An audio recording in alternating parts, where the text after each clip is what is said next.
heart and protect them well.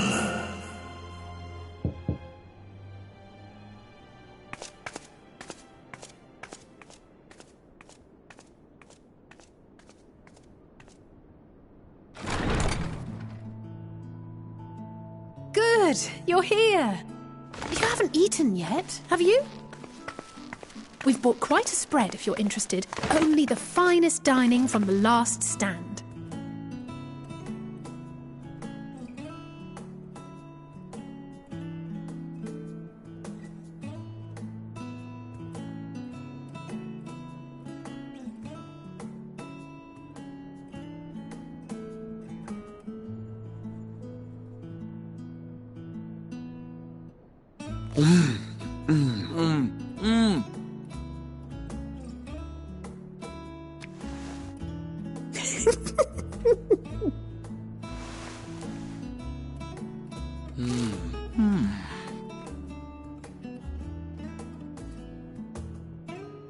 Lest you wonder, we invited Estinian as well. But he refused with a rather grim-faced, "No, thank you." I suspect Charlian cuisine is not to his liking. Oh, I don't know about that. Perhaps our lone wolf just needed some time apart. What? To perfect his brooding stare? Next time, I'll drag him out by the ear, sit him down in front of a Charlian feast, and see that he eats every last bite. An excellent idea. Of all people, warriors must take proper meals and rest if they are to maintain a healthy constitution. Poor Estinian, beset on all sides.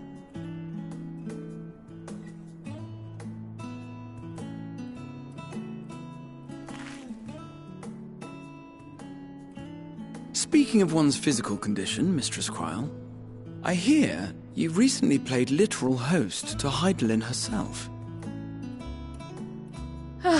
And what an experience that was.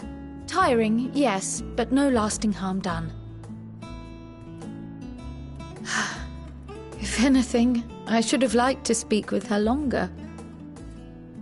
I've not felt a hint of her presence since. Heidelin instructed you to carry that flower, yes?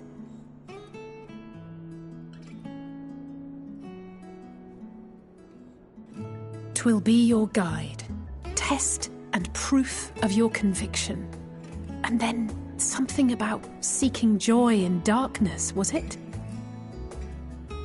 Come to think of it, isn't that what happened with Nidana back in Radzat-Han?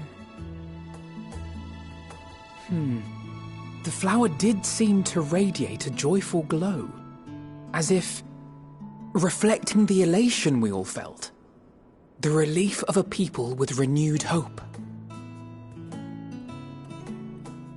Indeed, and in turn I felt buoyed by that radiance. 'Twas akin to spotting a beacon and knowing we were on the right path. I know we've not yet triumphed over the Telophoroi, or learned the full breadth of the Forum's plans.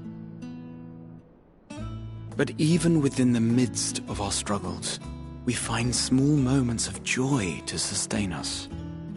Rare and hard-won perhaps, but it is this pursuit of happiness that gives us the strength to carry on day after day.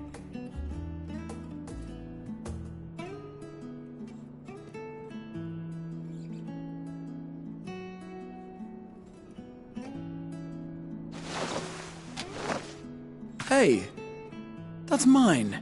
To the swift the spoils. Though I recall that levitation spell of yours was quick enough. Only barely. And even at my best, I'm still too slow to wield it effectively in battle. Mayhap I simply require more practice with this new magic. You unearthed it from the depths of Numenon, I presume? Aye, and from a veritable mountain of arcane tomes at that. 'Twas necessary to facilitate my solitary explorations. Or, to put it simply, you used it to sneak around the forbidden archives. Yes. Well, after a fashion.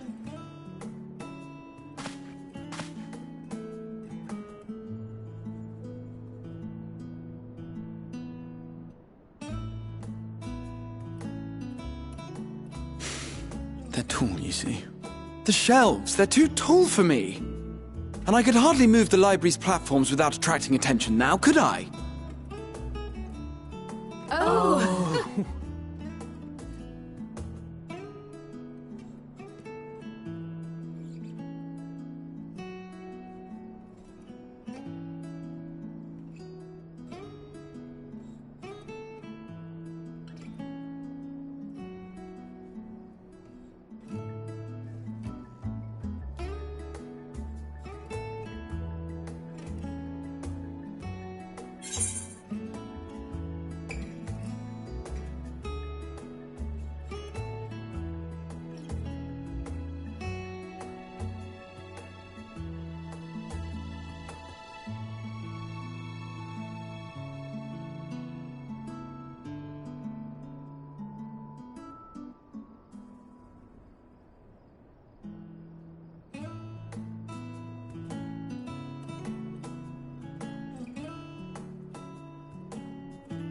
Pride 1000.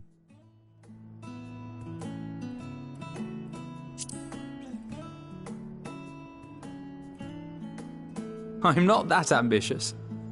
But 'tis pleasant to idle away the hours every once in a while.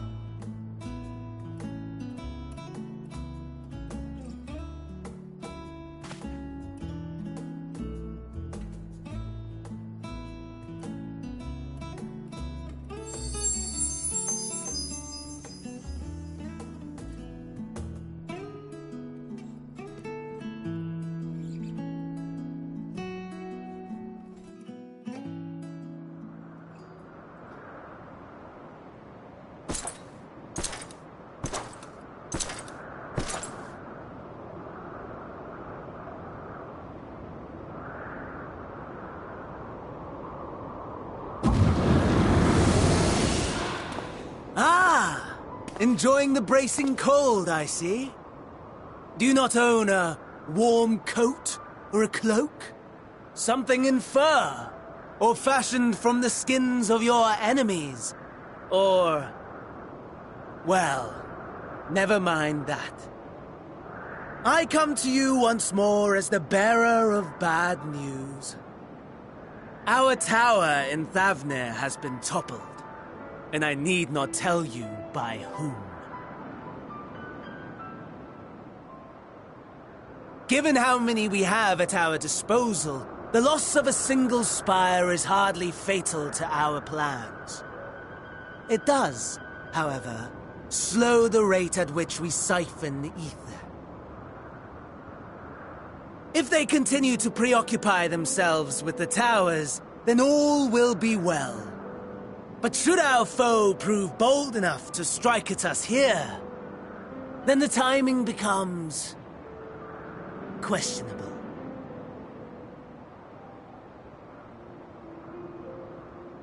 Our foe is bold enough. Of that, I can assure you.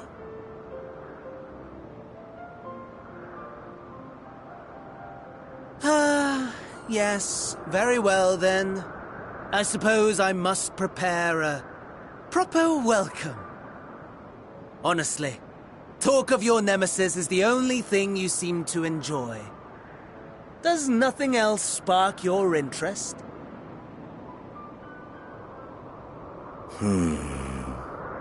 No. All else is... equal. Equally tedious. Equally disappointing. The world is a tepid bog into which we sink, too weak to thrash as the mud clings to our eyes and fills our throats till we blissfully choke. But then came the light, blinding and pure and hot, so very hot, enough to set my soul aflame. I basked in the afterglow until the void yawned once more. And then I knew the muck would never claim me again. There was naught for me ahead, so I drew the curtain on all that had come before.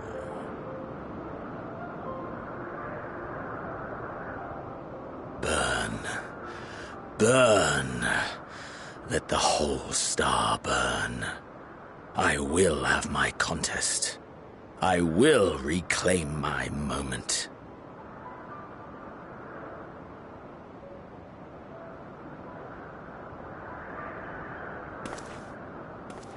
How wonderful that the emptiness of death has not dissuaded you from committing your life to its pursuit once more.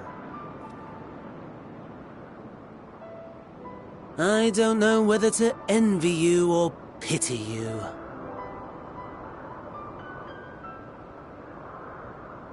You question my disinterest, but what of yours? Despite your noisome antics, I sense you take little pleasure in this endeavor. Mercy, my lord. Such pointed barbs from one who barely acknowledges my existence. Nevertheless, you are mistaken. For I do find this part somewhat enjoyable. You see, when I was mortal, I would always have the same dream.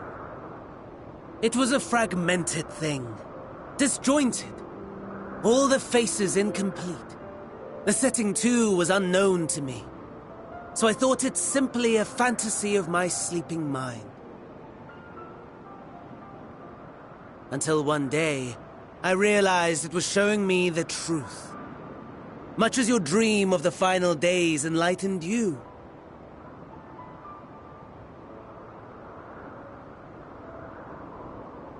And soon, very soon, the rest of the world will see the truth of my dream, too. Yes, I think that is something we can both enjoy.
Ah, I remember you.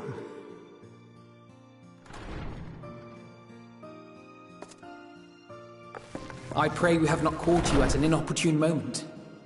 We wanted to offer our thanks for your kind words in the forum.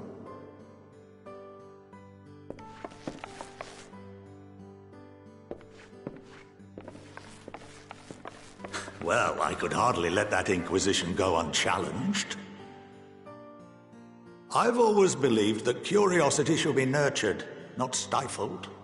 Thankfully, a majority of my colleagues agreed. A slender majority, aye, but a majority nonetheless.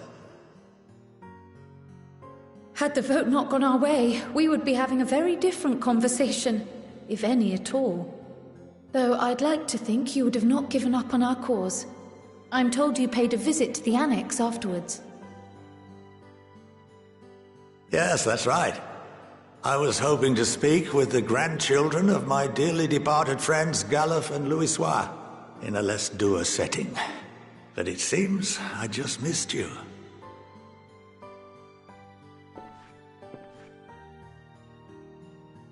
I still can't believe how much you've grown.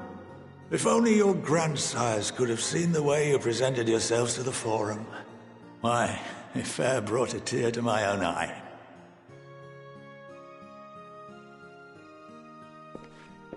You must have the patience of a saint, putting up with this lot and their antics. Never mind Matoya's prize student. Luckily, I know a thing or two about managing unruly younglings. If you ever need advice, don't hesitate to ask.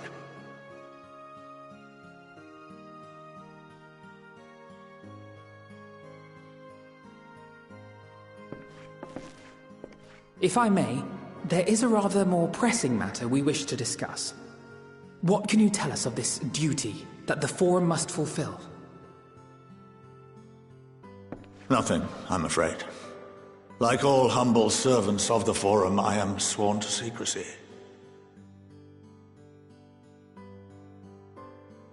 Or rather, I couldn't tell you if I tried. Our duty is of the gravest importance. Furthermore, if the particulars were made public, it would incite widespread panic. As such, those entrusted with this duty have been bound by an enchantment, which prevents us from speaking of such matters without the express permission of the Forum. How is that even possible? It's been some time since I last gave a lecture. Please, take a seat.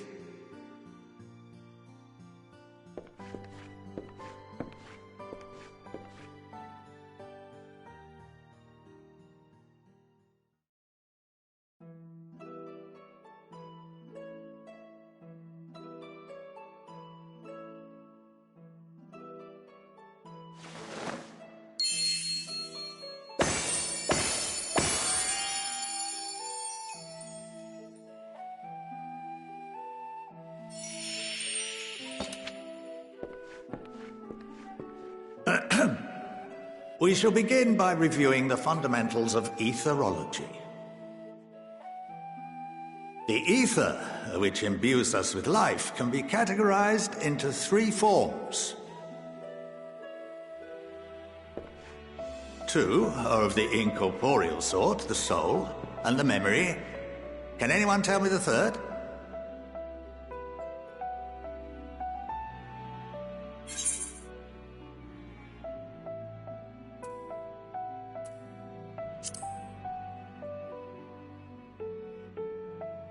Yes, very good.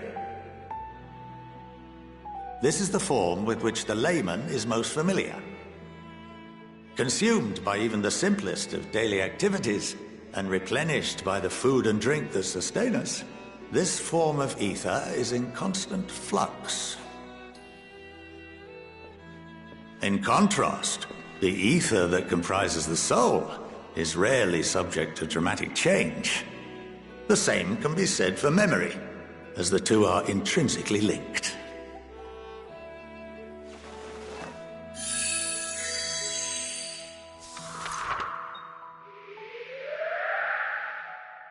Picture the soul as paper, and memories as words written upon it.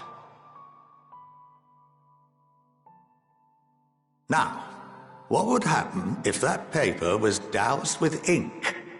The same type of ether as comprises the memories.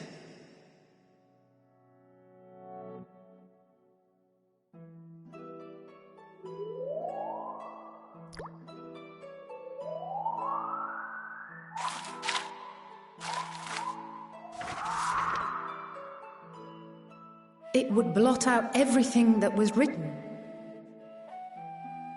Precisely. We would be unable to recall the memories, and any activities that depend upon them would be hindered as well. In fact, this exact phenomenon was observed on a vast scale not so long ago. And what might that have been?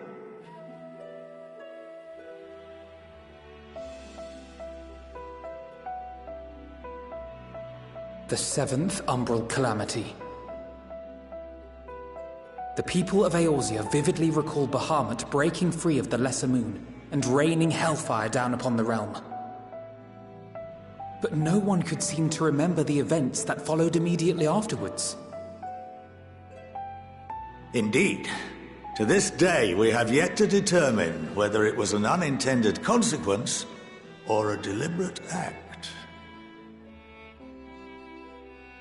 The enchantment which binds me and the rest of the Forum is based on a similar principle. And yes, it is a contravention of the Sharlayan prohibition against the practice of memory manipulation. Only when a new member is inducted and told of our great duty are they subjected to the process. A necessary evil. You have my word that it would never be used to manipulate the populace? I should hope not. But can this enchantment be dispelled and your memories restored? If 9/10 of our members give their approval, then the process may be reversed. Then, and only then, would we be able to speak freely to others of our sacred duty. Barring that, we must wait until we return to the ethereal sea.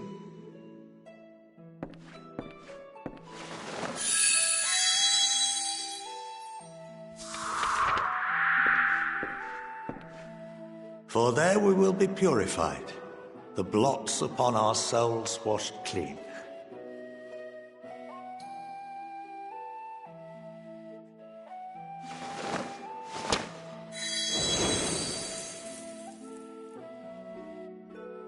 And our memories drift apart and dissolve. Rather defeating the purpose, I suppose.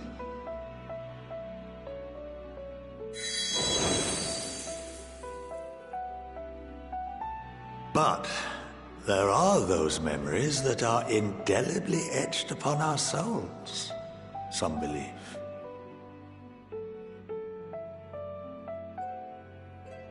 What happens after that?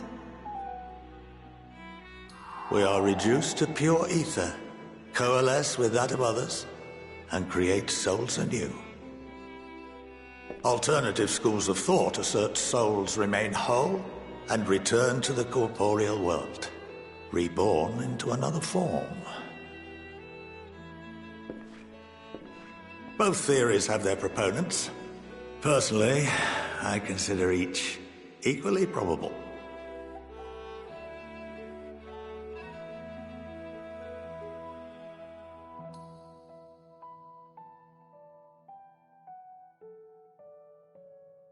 Well, I think that's enough education for today, now that I've given you some food for thought. Or rather, an entire banquet.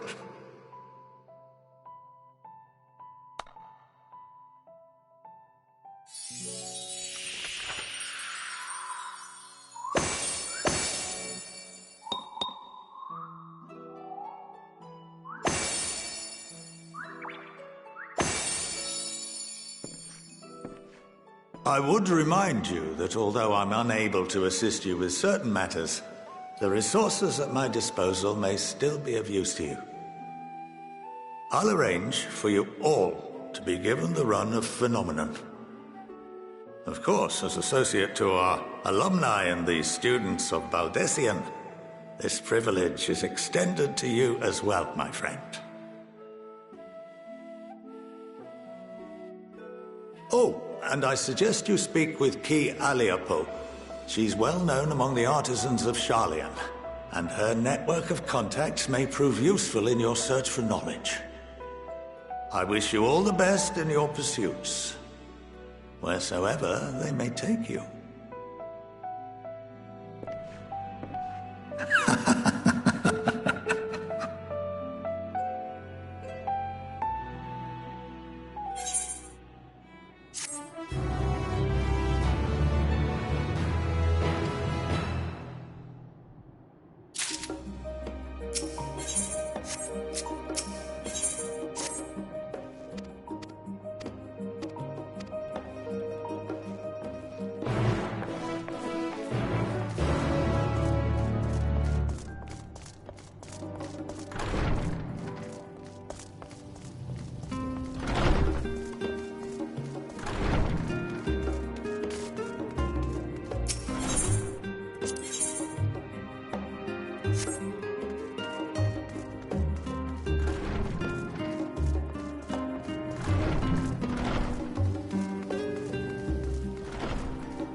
By the 12.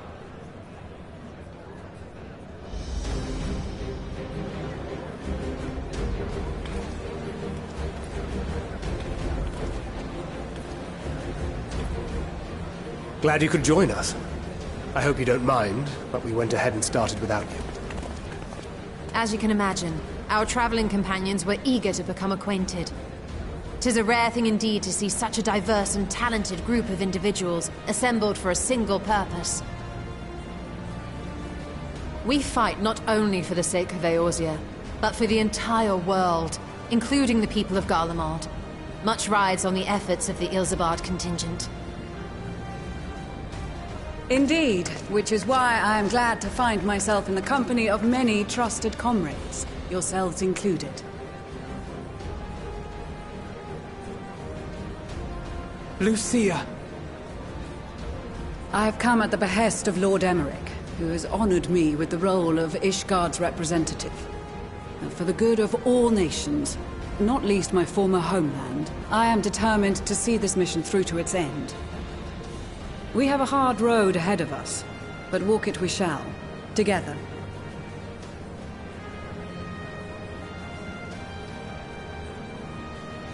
We too welcome this opportunity to work together once more. I have faith that, if there is a way to resolve this conflict, we will find it. Allow me to introduce you to the rest of our company. Everyone! If I may have your attention.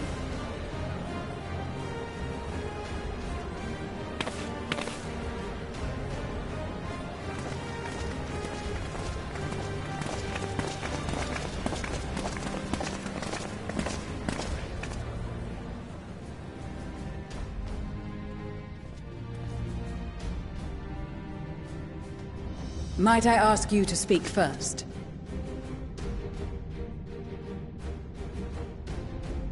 If I must. I am Arun Senna, spokesman for the Gridanian delegation, here on behalf of my esteemed sister, the Elder Seedseer. We shall provide support and protection to those in need during our time in Garlemald. To that end, I am joined by healers selected by the Conjurers Guild, with the Order of the Twin Adder's Finest serving as our escort.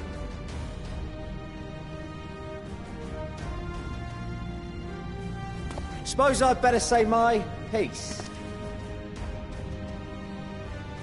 Wait, I know you.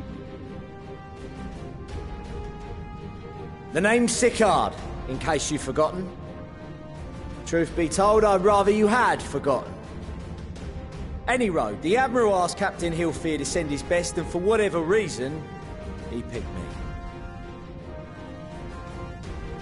Of course, if I'd refused, I'd be the laughingstock of the bloody executioners, and my reputation's taken enough of a keyhauling as it is. But more importantly, like any pirate worth his salt, I know when you're staring down a storm, you gotta trust in the commander of your ship.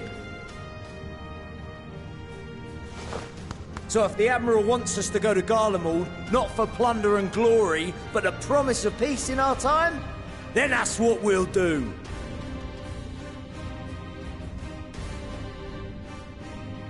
Since we all know how much the Empire loves its steel, we thought we'd bring along a few smiths to make the most of it. Give them a pile of scrap and they'll cobble together anything you fancy.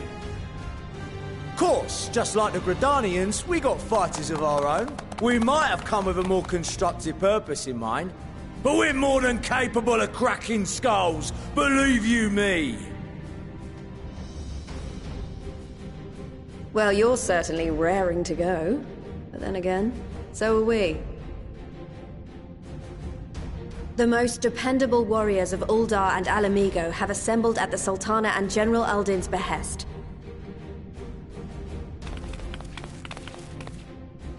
If Garlemald has truly fallen, then the whole place is likely to be crawling with Telophoroi.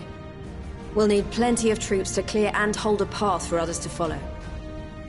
That's where we come in. Naturally, Marshal Tarapin and I will be leading from the front.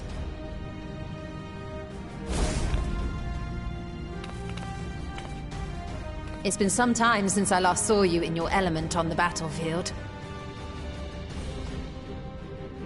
From what I've heard, you've become pretty fearsome yourself. Master Matoya? The Avatar of Destruction?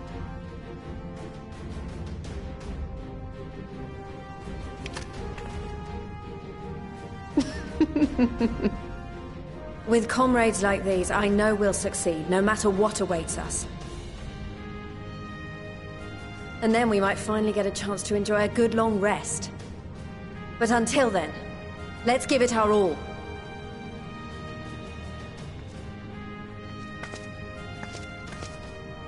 As for Ishgard, we Temple Knights have come in force to uphold our nation's commitment to the peace and welfare of our allies. The bitter cold of Garlemald is a formidable enemy in of itself. Our experience fighting in ice and snow will prove invaluable in the days ahead.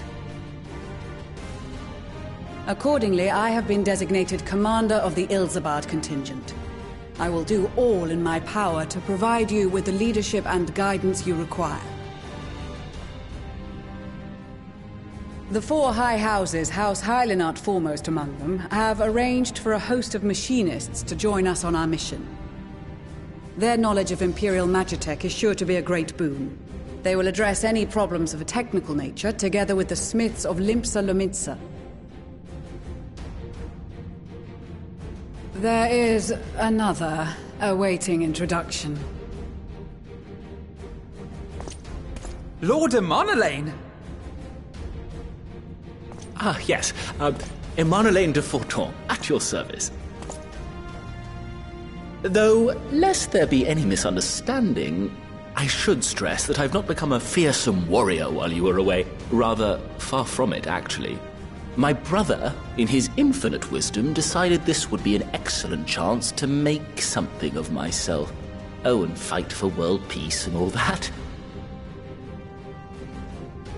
But, should the opportunity arise for a spot of ballroom dancing, I will be your twinkle-toed gentleman of light.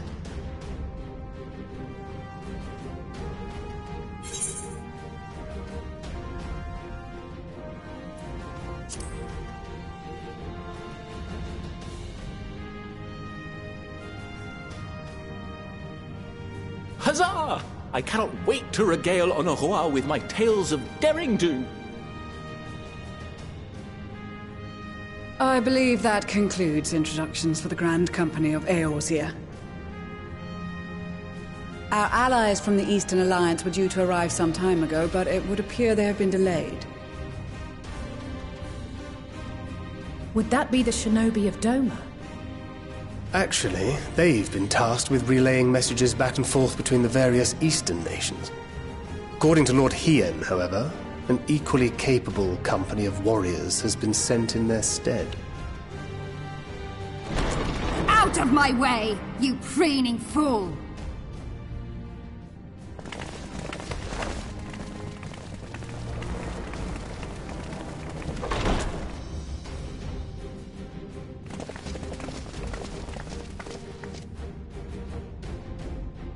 Forgive us for coming late. We are the delegates of the Eastern Alliance. Cyrena, and you've brought company. For battle and blood we come, as a step is sorely lacking in both. No towers befoul our lands, so we marched on those of Doma, only to find them beyond our reach. But now our thirst for slaughter will be slaked. No quarter to the enemy! Sadu Hatun, no. We go to make peace with the Iron Men, not war. Warriors of the Steppe, we've heard many tales of your bravery. We welcome you as allies. And these other ones you have brought are... members of the Dalmascan resistance group, Lente's Tears. And the Bosnian resistance. Between them, they have a wealth of experience in espionage, and are particularly adept at infiltrating Imperial facilities. Which is fortuitous, since Garlemald's domain is so vast that I could never hope to handle reconnaissance duties all by myself. Dalmasca, Bosnia, Alamigo. All lands which have suffered the tyranny of the Empire. I would never presume to question your motives. Nevertheless, I must reiterate that our goal is to aid the victims of the Telophoroi, the common folk of Garlemald. And they are victims, make no mistake. Though I understand that many may struggle to see them as such. You're more right than you know. For every one of us that answered the call, there were a dozen that refused. Not only in Alamigo, but everywhere we went. And who could blame them? The Empire's always been the enemy. But after seeing what we've seen, fighting and working against and with Garleans, there's no denying the simple truth. They're just people. No different from you or I. They've got their share of liars and murderers, but so do we. So do we all. Fordola, who once swore herself to Garlemald, has proven herself a trusted ally time and time again. Every Eorzean here knows Cid Garland, the Imperial defector who shared with us countless technological wonders. Maxima, who stands with us today, tried to reform Garlemald from within and make peace with Doma. So you can believe me when I say that every fighter here understands and accepts that the Imperials are not monsters and are deserving of help. Or at least that they were able to put aside their feelings for the greater good. It won't be easy, but we're all determined to make this world a better place.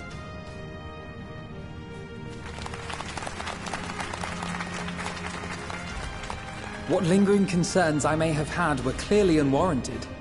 I agree with everything you said wholeheartedly.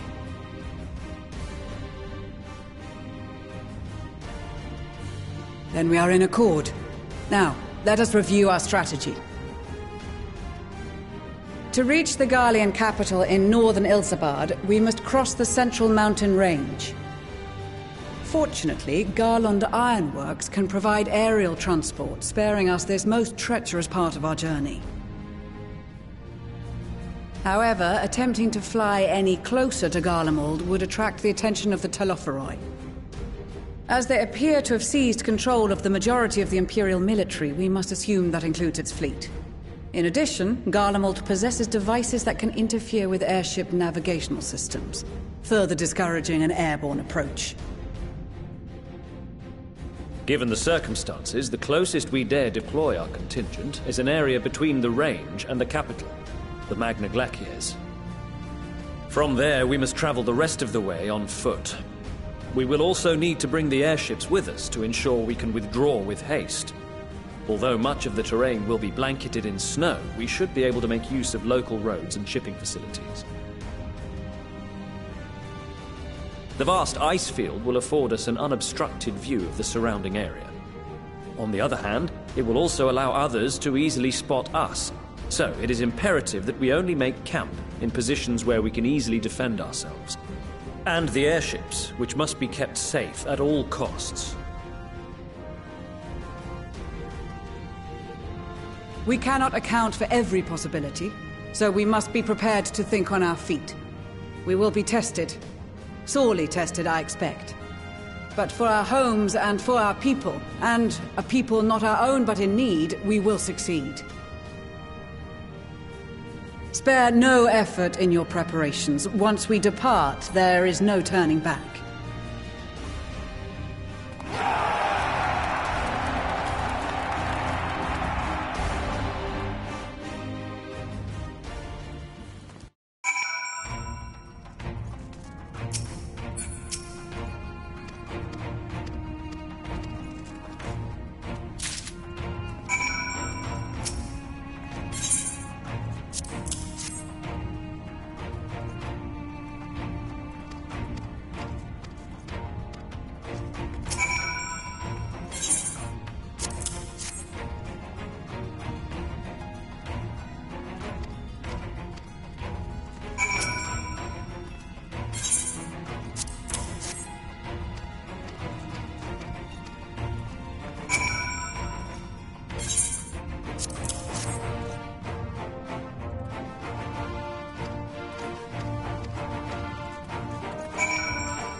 You